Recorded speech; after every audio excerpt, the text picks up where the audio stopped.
This week, for one of the top 20 questions that were most researched on gotquestions.org, we're looking at a question of what does the Bible say about interracial marriage?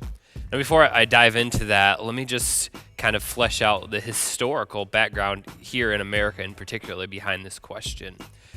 It was only in 1967 that it became legal for interracial marriage to exist in this nation. And the fact that it was illegal before that was really fueled by major discrimination against the black brothers and sisters who lived in our nation, back to slavery and so on and so forth. So this question has real implications for us. And in fact, I had a conversation with someone not too long ago asking this very question, because there's a generation that is still alive that knows what it was like when that was illegal, and knows what it was like for the church to actually justify and back and support that law, that in fact it is an illegal thing for two different races to come together in marriage. But I will say that is 100% contrary to the gospel, to what the Bible teaches. In fact, when we dive into the Bible, the first thing I think that's important for us to understand is the Bible actually does not use race in the way that we use it today in our culture. The way it's used in our culture today is actually fueled by a very Darwinian evolutionary thought process. The Bible describes one human race, so that there's actually one race, but within that one human race, there exist different people groups, different ethnicities. So I think that's foundational for us to understand at first, just to know that the Bible does not speak in it in the way that we do today. The Bible speaks of one race, the human race.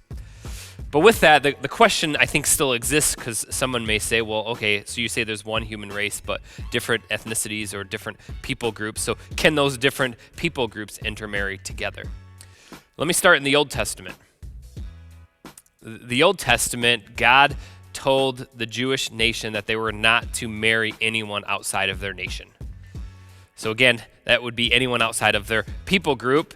Seems to be the clear command there, but that was actually not what was specifically meant.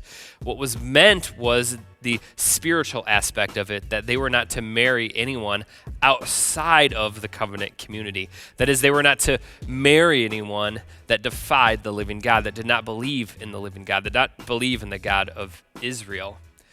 One interesting story in the Bible is the story of Ruth and Boaz.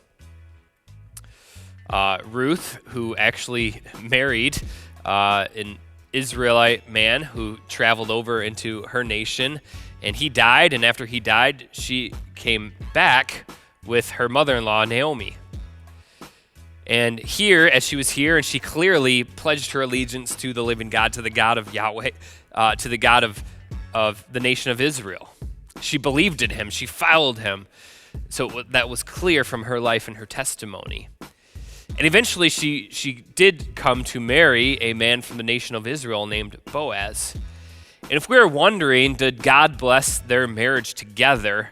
I think the answer is vitally clear when we trace her lineage. And her lineage leads first to King David, and then ultimately her lineage leads to the Lord Jesus Christ. So God certainly did bless their marriage. So it was not about the ethnicity, it was about the spiritual side. What did they believe? That was what God was forbidding. He did not want them to marry outside of the covenant community. So in the New Testament, Paul takes up this issue as well. In the book of Corinthians, he is emphasizing the point that a person should not be unequally yoked in a marriage relationship. And again, this is not talking about physical seed. What Paul is getting here to, as the New Testament always emphasizes, is he's talking about the spiritual seed. So that is that the issue should not be whether a person's black, white, brown, yellow. The issue is, do they trust in the Lord Jesus Christ for the forgiveness of their sins and salvation, or are they following Satan? That's the issue. That's the real issue. It has absolutely nothing to do with skin color. And in fact, I think it displays the beauty of the gospel when people from different ethnic backgrounds come together in marriage.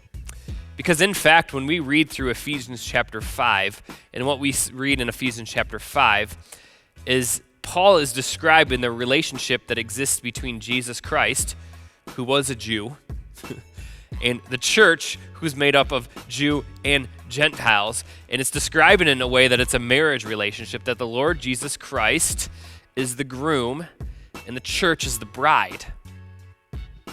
And the groom came and he died on the cross, and he sacrificed his life for the bride, which was comprised of people from every tribe, every nation, every tongue. So if our marriage is to model that marriage, then most assuredly we should say that it's a beautiful thing when people from different backgrounds, different cultures come together in marriage. And in fact, it displays the beauty of the gospel. So I think the implications here in the Bible are that a person should not be concerned about the other's skin color. They should be concerned about their heart. And do they follow the Lord Jesus Christ?